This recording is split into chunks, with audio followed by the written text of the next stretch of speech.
Swarbrick's treasonous betrayal of New Zealand gets worse. Chlöe Swarbrick's behaviour. If backstabbing, kneecapping and downright treasonous betrayal of hard-working innocent New Zealanders by Swarbrick wasn't bad enough, what do ordinary Europeans actually think of the Greens transition in the EU itself? European climate policy is one of the sources of high prices for our families, for our industries in all European countries, in Italy, in Poland, in France, in Germany. We, ECR, we are trying to deliver new visions for Europe to lower the prices and to encourage the economic growth for Europe. Europeans are increasingly frustrated with the costs of the green transition, and the backlash is driven by two main themes: higher household expenses and infrastructure failures. Below is a clear, evidence-based summary grounded in recent analysis which Swarbrick blatantly ignored when she betrayed New Zealand. Public cost and backlash in the EU green transition. The European Union's transition to a low-carbon economy has resulted in many Europeans becoming increasingly frustrated with the cost and practical consequences of going green.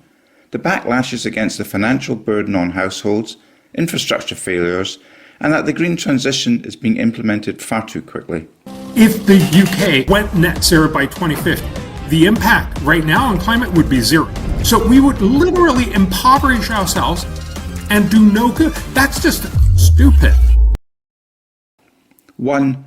Financial costs to households. High energy bills, grid congestion and inefficiencies, renewable energy being wasted due to lack of storage or transmission, network upgrade costs passed on to consumers. Households are paying for systemic failures. Heating system mandates. Policies phasing out oil and gas boilers have triggered strong reactions. Heat pumps, insulation and home retrofits cost €10,000 to €30,000, which many families cannot afford. People are being forced into expensive upgrades with insufficient subsidies. In New Zealand, the cost of rooftop solar and battery storage breaks the budget for many. Transport transition costs.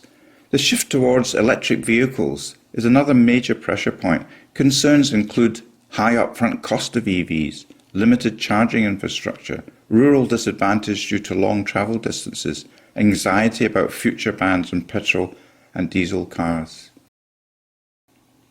Costly unfairness. Europeans feel that the transition is financially unrealistic for average households. A common sentiment is many ordinary people bear the costs, while large companies receive subsidies or exemptions. Solar and wind are the most favorite policies. But the problem, of course, is you can't actually run a country or an economy on something that only works sometimes. Great when the wind is shining, when the sun is shining and the wind is blowing, but other times those costs are infinite.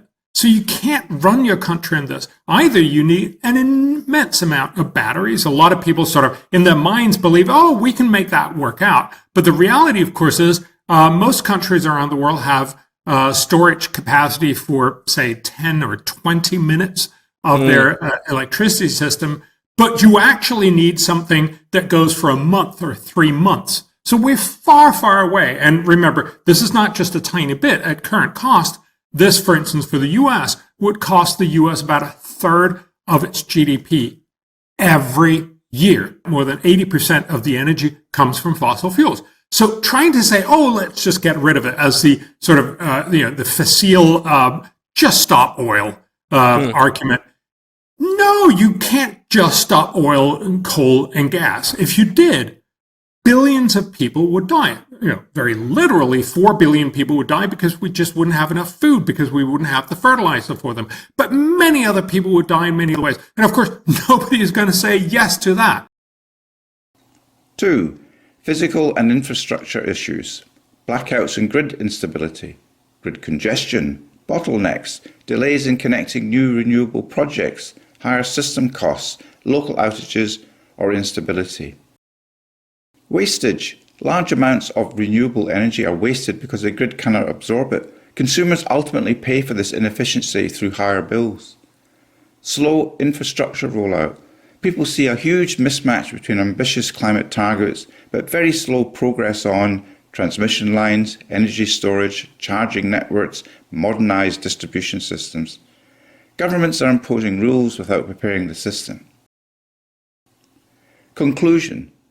Households are squeezed by rising living costs and fear green transition policies are making basic necessities more expensive.